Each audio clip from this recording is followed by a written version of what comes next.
What it do, what it do, what it does, what it does. We go back to Rod's reaction. Your boy is losing his voice, but I'ma still yell and scream anyway. So apparently crazy things be going down in the courtroom. So let's see what be going down. Saying to pull the trigger that killed your son, masturbates to memory. You just gave me What? 40 years. Hold up. Did he just say, what'd he say? The hand that pulled the trigger that killed your sons. He killed a couple of people. Saying to pull the trigger that killed your son, masturbates Now masturbates to the to memory. memory. Oh, hell You just no. gave me 40 years. Sir? Yes. You just gave me 40 years. Well, guess what? Sir, What was he pulling out?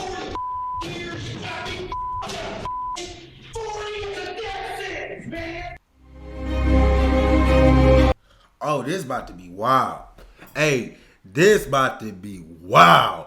My man said, this is the hand that killed your sons, and now I masturbate to the memory.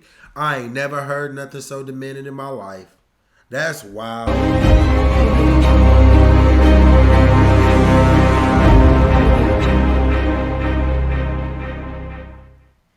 This is Jaleel Smith Riley, who is facing charges for murder in Michigan. Smith Riley was involved in an armed robbery on November 16, 2013, in Norwood, where he and two other men approached a parked car. Inside the parked car was 20-year-old Portia Brooks and her boyfriend, Aaron Martin. Smith Riley knocked on the window with a handgun and forced Martin, who was in the passenger seat, out of the car. Jaleel then proceeded to go through Aaron's pockets and demanded his cash. Once Jaleel had taken every dollar Aaron had, he then took his life with a shot to the head. Bro, that's crazy, bro. I hate people, bro. If you gonna rob somebody, okay, bro. I hate robbers, but if that's your hustle, that's your hustle. If somebody cooperating with you, bro, why would you still shoot him? Why would you still shoot him? Man, I hope they fry this man, bro. They need to cook him, Causing Jaleel. permanent brain damage. However, Jaleel wasn't done there. Right after shooting Aaron, he then leaned into the car and fired at Brooks, who was sitting in the car, twice. Wow. And she died 3 days later. Fortunately, Martin survived the shooting, but sustained serious injury. Before the judge announced the sentence that Jaleel would be facing, Portia's family got the chance to address the jury and the man who took their daughter away from them. Sharon Brooks, Portia's mother, brought the box containing her daughter's ashes to the courtroom, as she had for previous court dates. She stated that Smith Riley had ruined her life and killed her identity as a mother of three. This is what I have left because of his greed, his selfishness, his complete disregard of and disrespect of others and life. But as you can see, I get nothing back except the reality that she is gone. Tia Marie Brooks, Portia's sister, also spoke emotionally and requested that Smith Riley be handed the maximum sentence. I have to deal with life without Portia, so he should deal with life without parole. Then, Aaron, who Jaleel shot in the head, spoke to the court. She's still here with us, and she will always be here.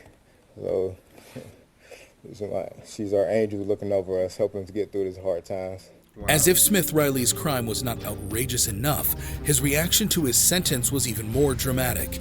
During the trial on August 11, 2021, Smith Riley pleaded guilty to aggravated murder and attempted murder. However, he later decided to withdraw his guilty plea against the advice of his attorneys. Well, from the beginning, this was an emotional day for the families of both of these victims, but when Smith Riley decided to reverse his plea halfway through the sentencing hearing, they were shocked, and his attorneys were too, in part because it puts the death penalty back on the table. Prior to receiving his sentence, Jaleel was heard apologizing in court as what appeared to be a last attempt at showing remorse.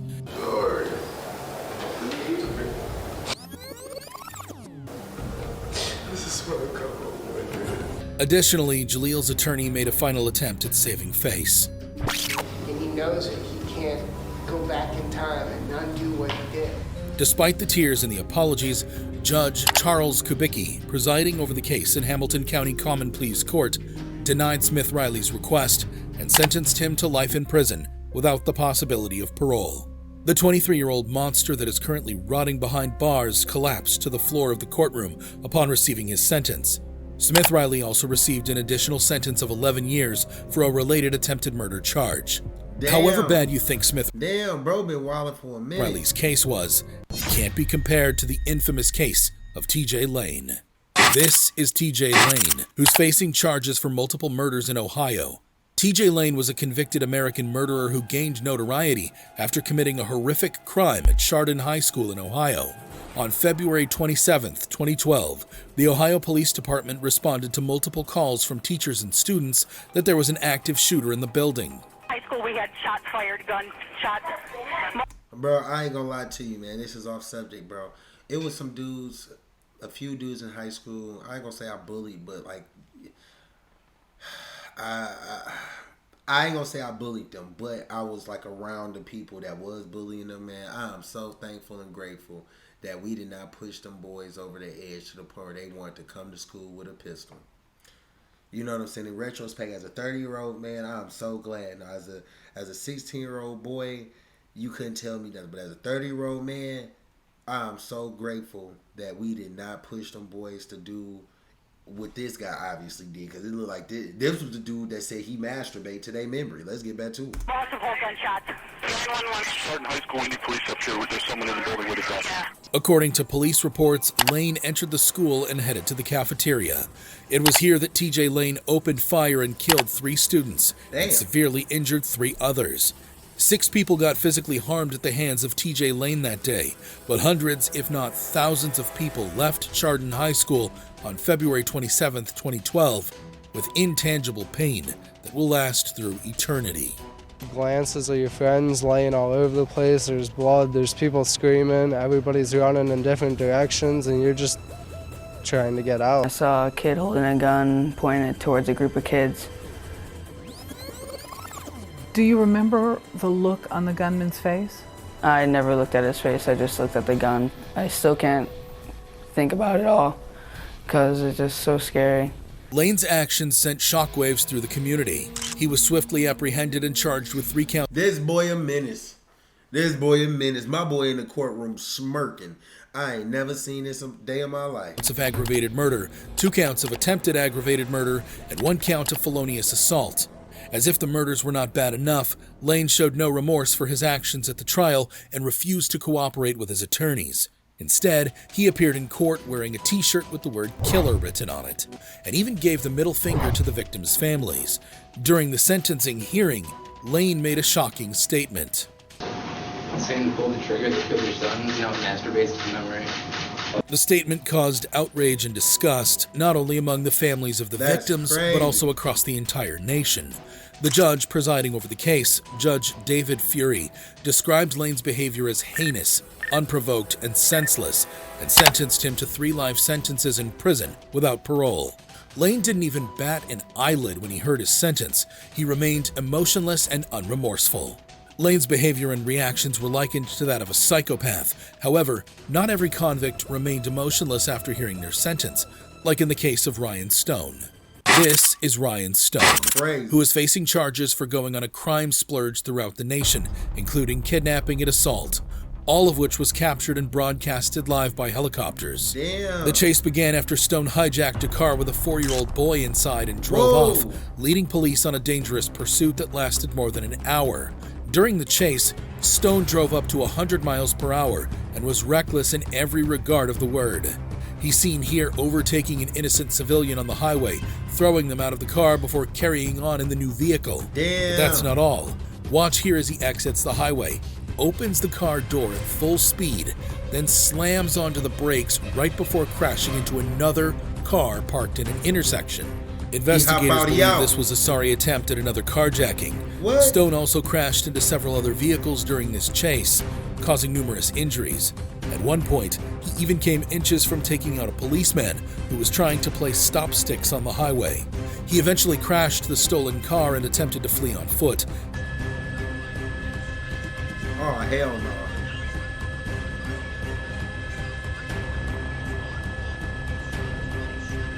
My boy out of there. My boy out of there. My boy out of there. But that ain't my boy, but he out of there. However, he was quickly apprehended by police and placed in a holding cell. As if Stone's actions weren't bad enough, he was caught on tape boasting about his actions to a friend who visited him in the cell. Hey, did you know I made the news in the UK and Australia? What? Yeah, my lawyer told me I made the news in the UK and Australia. If you type in Grand Theft Auto on YouTube, my shit comes up first. Ryan also believed that he should be compensated for his viral car chase because the news channels are using his car chase footage. I'm going to contact Channel 7 News or have you contact Channel 7 News or somebody. You guys are getting paid using my name. Stone was charged with 26 crimes involving kidnapping, motor vehicle. I'm going to guess how much time this man got.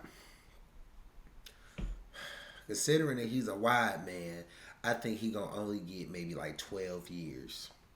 And he could probably get out in 9 on good behavior. But, I mean, my man did crash into a few people. He almost ran over a cop. All right, my guess is going to be 12 years or 20. Vehicle theft, assault, and eluding police. Stone's sentencing hearing was emotional. In court, many of his victims and their families could be heard speaking about the impact of his crimes on their lives. Some spoke of physical injuries they had sustained in the crash, while others described the emotional trauma they had experienced due to the incident. Stone spoke at the hearing. He cried, expressed remorse for his actions, and apologized to his victims. Isn't it ironic that in the same week, Ryan was captured in the video on the left, laughing and boasting about his crimes, and on the other video on the right, he's seen crying and begging for sympathy from the court, as he finally realized. My boy a great actor, look at that face. My boy a great actor, look at that face. It could be real, but the simple fact that he was bragging about it earlier this week to this random chick, crazy. Realized the severity of his actions. Despite his apology, the judge in the case was unmoved, noting that Stone had shown a pattern of criminal behavior and that he posed a threat to society. The judge handed down the maximum sentence possible. Stone pleaded guilty to all charges and was sentenced to 160 years in prison without 160? 160. He was sentenced to 160 years in prison. He will likely become eligible after 75 years. Boy, what? I'm sorry. I guess him being this race didn't help him out at all. 160? Damn. the possibility of parole. Stone was in tears when he learned he'd spend the rest of his life in prison. Stone blamed his actions on drugs, and his show of remorse might be sincere. However, some convicts are rather shocked by their sentences, like in the case of Seth Welch and Tatiana Fusari. This is Seth Welch and Tatiana Fusari, who are facing charges for first-degree murder in Michigan. Seth and Tatiana were the parents of... What's up with these people in Michigan going crazy, bro? 10-month-old Marianne Welch, who police said died of malnutrition and dehydration due to neglect on August 2nd, 2018, in Solon Township, Kent County, Michigan. Child Protective Services had been involved with the family since 2014 after THC was found in the system of their firstborn child. Mary weighed only 8 pounds at the time of her death. Her parents refused to seek medical help, citing religious reasons and distrust of the medical system. The family home was found to be unhygienic during the initial investigation, with evidence of vermin. The family home was found to... Hold on, I just want to read that. Prevail you in, prosecute you and utter all kinds of evil against you falsely on my account. Rejoice your... Boy, what the hell? They obviously ain't finished high school. Be unhygienic during the initial investigation, with evidence of vermin, insects, and mold. The doctor who performed the autopsy confirmed that Mary was suffering from chronic malnutrition caused by withholding food and water. Seth's call to 911 revealed their level of neglect for their daughter. And he said, when you found her, she was already believed to be deceased, right? Yes. And that's when you consulted with a lawyer? Yep. Do you believe she was beyond help already? Oh, yeah. She was dead as a doormat. When in court, the prosecutors made sure to highlight just how neglectful the parents were of their 10-month-old child. You didn't know that. And don't tell me you didn't intend that because you didn't get her little tush out of that crib. You left her in there. You ignored her because she was an inconvenience.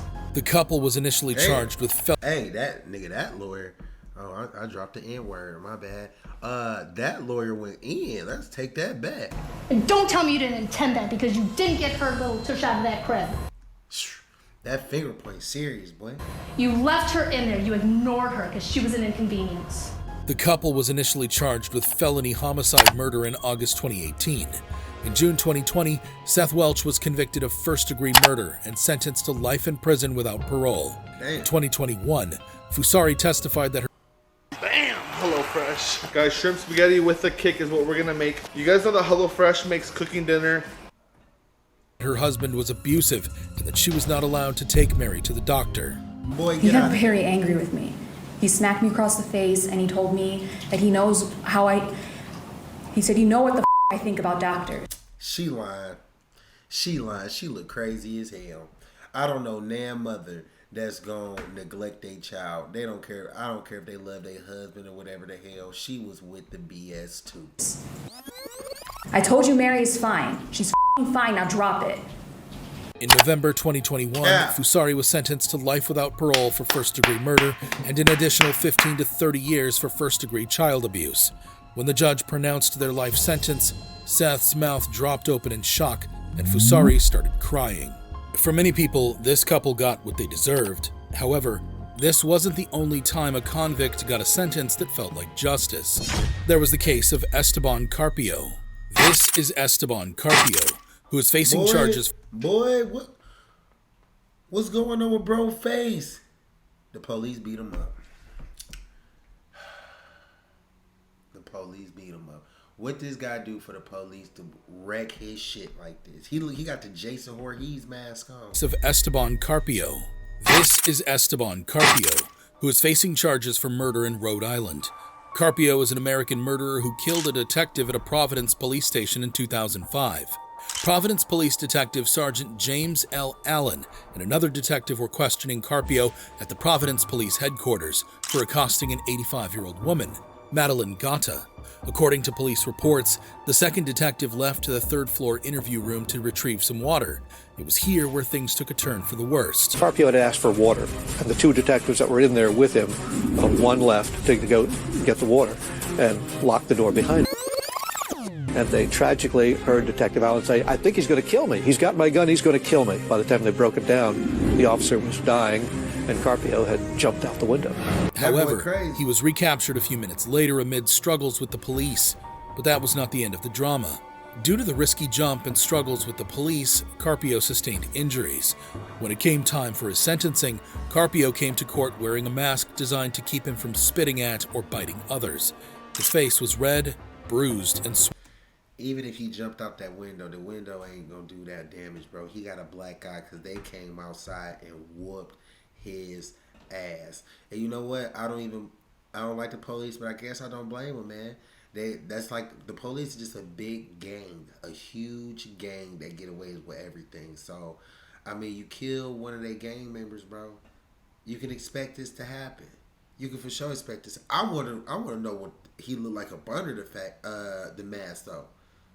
That's what I want to know, because I know this boy's looking wild. Swollen. When he appeared in court, his family members screamed and accused the police of brutality. The family believed that they forced him to wear the mask to try and hide the brutal revenge beating they gave Carpio behind closed doors. In fact, Carpio's aunt went on live TV to say this. It's police brutality. He was mentally ill, and he needed help, and we couldn't get it. We tried and tried, and he didn't deserve this. However, Providence Police Chief Dean M. Esserman argued that Carpio's injuries were sustained when he jumped from the third-floor interview room and resisted arrest. Damn. The FBI later investigated the police, but it was concluded that they did not use excessive force. No civil rights violation when injuries are incident to. Bro, first, so let's. Damn, that train loud as hell.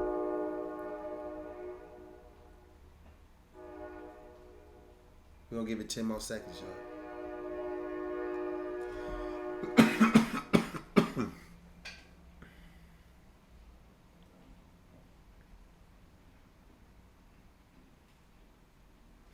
All right, boom. Sound like the train gone. We're gonna take it back a little bit.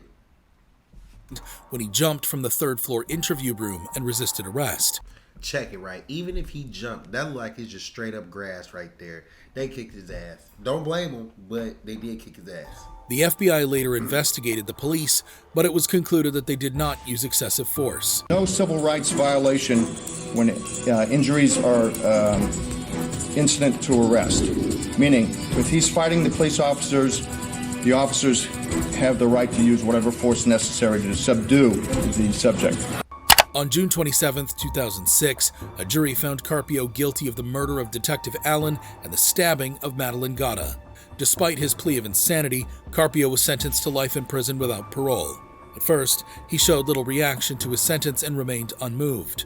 However, later, in an attempt to win over the jury, he was heard apologizing for his actions. Every day, I face the facts of what I did and what happened. Carpio claimed he was suffering from mental illness at the time of the crime, but the court didn't entertain the claims. However evil you think Carpio is, how does he compare to Kayla Mendoza, who tweeted this the same night she took 2 girls' lives in a deadly drunk driving crash? This is Kayla Mendoza. Ms. Mendoza, to 2 counts of DUI manslaughter. That's count 1 and count 3. How do you plead? Who is facing charges for double manslaughter, among other charges, in Florida. The 20-year-old woman who was not licensed to drive was convicted of the murder of 2 women while drunk driving in Fort Lauderdale, Florida, on November 17, 2013. Before the crash, Mendoza went to a local bar with her manager and colleagues from her job, where she drank 2 fishbowl margaritas. A few hours later, Mendoza got behind the wheel of a Hyundai Sonata and drove the wrong way on the Sawgrass Expressway. Kayla hopped into her car and went speeding the wrong way down the freeway at more than 80 miles an hour. She collided head-on with another car, killing these 2 beautiful young women, Marissa Cotroneo and Caitlin Ferrante, both just 21. Mendoza was charged with 2 counts of DUI manslaughter while impaired, 2 counts of DUI manslaughter with an unlawful blood alcohol level, 2 counts of vehicular homicide, and 2 counts of driving without a license causing death. Damn. Mendoza's then-boyfriend owned the Hyundai Sonata involved in the crash and explained that the Too Drunk to Care tweet was directed toward him. The Too Drunk to Care tweet was for my boyfriend because he was upset I was out, hanging out with them and with Marcelo drinking because he wanted me to be home. The Ferrante and You should have took your ass home, baby girl. Cotroneo families filed lawsuits against Mendoza, her boyfriend, the T-Mobile store where Mendoza was employed, and the Tijuana Taxi Company. On May 4, 2015, 2 months after pleading guilty to 2 DUI manslaughter charges, Mendoza was sentenced to 24 years in prison. Sheesh. Mendoza was apologetic throughout the trial. When she heard her sentence, her apology and crying intensified. No matter how much time passes, I'm gonna live with that in my heart every day. After her sentence, Mendoza will also serve 6 years of probation and is permanently banned from driving a motor vehicle. Dang. Mendoza's apologies and remorse showed that she may yet be saved. However, the same cannot be said for Adrian Dunn. Oh, we gonna save it for Adrian Dunn. So check it right. These people crazy as hell. These people crazy as hell. I feel kind of bad for the girl that, I guess I don't feel bad for the girl that got drunk as hell and went 80 the wrong way. She was just pretty retarded. But this is part 1. We'll be back with y'all part 2. Catch y'all a little bit. Peace.